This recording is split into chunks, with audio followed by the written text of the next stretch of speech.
and welcome to installment number 45 of But Let's Face It.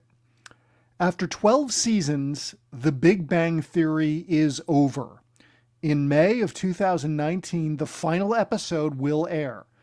There have been lots of reasons given as to why the sitcom is coming to an end. One explanation is that the show has nowhere left to go. Another is that Jim Parsons is tired of playing Sheldon.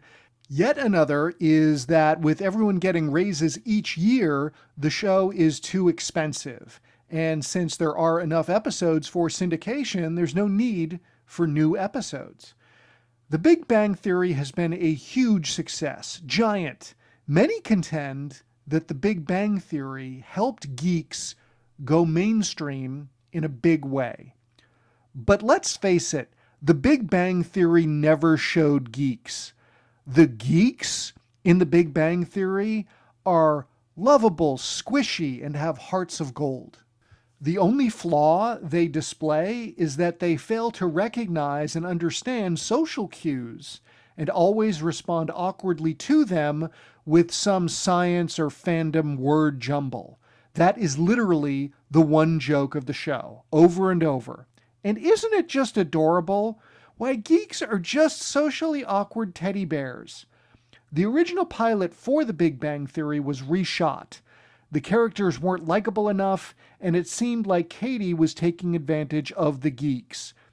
I guess it was too real for TV. So it was retooled and reshot into the ridiculous sitcom that's been foisted upon us for a dozen years. Geeks are not adorable. They're nasty. They don't utter 3 wisecracks a page. They often spit out their knowledge, awkwardly yes, but with imperious, malicious intent. I'm not saying this is a good thing, but it's the truth about geeks.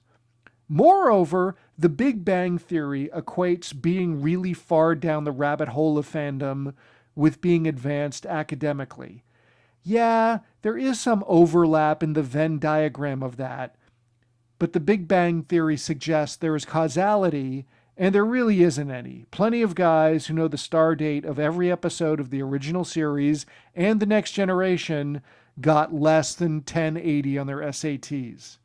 And while The Big Bang Theory does try and show a significant amount of fandom on screen, the show is produced by Warner Brothers, which also owns DC.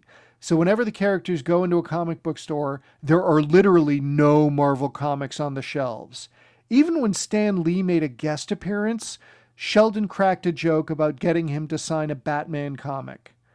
There's just so much about The Big Bang Theory that rings false.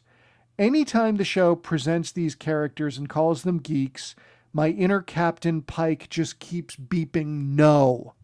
My anger from just how far The Big Bang Theory is from reality makes me stop and appreciate a property that always got geeks right.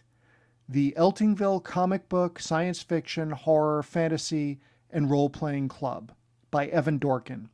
It was amazing just how hilarious and spot on the stories always were, up until it ended in 2015. And it's worth comparing these two properties. One has painfully recognizable characters that behaved in honest, if deplorable, ways. The other created soft and squishy geeks with hearts of gold that have no relationship to reality. Like it or not, toxic fandom has always been a part of fandom. And long before Comicsgate, Gamergate, or the Kelly Marie Tran controversy, geeks banged out death threats to editors at DC on typewriters. Uphill both ways.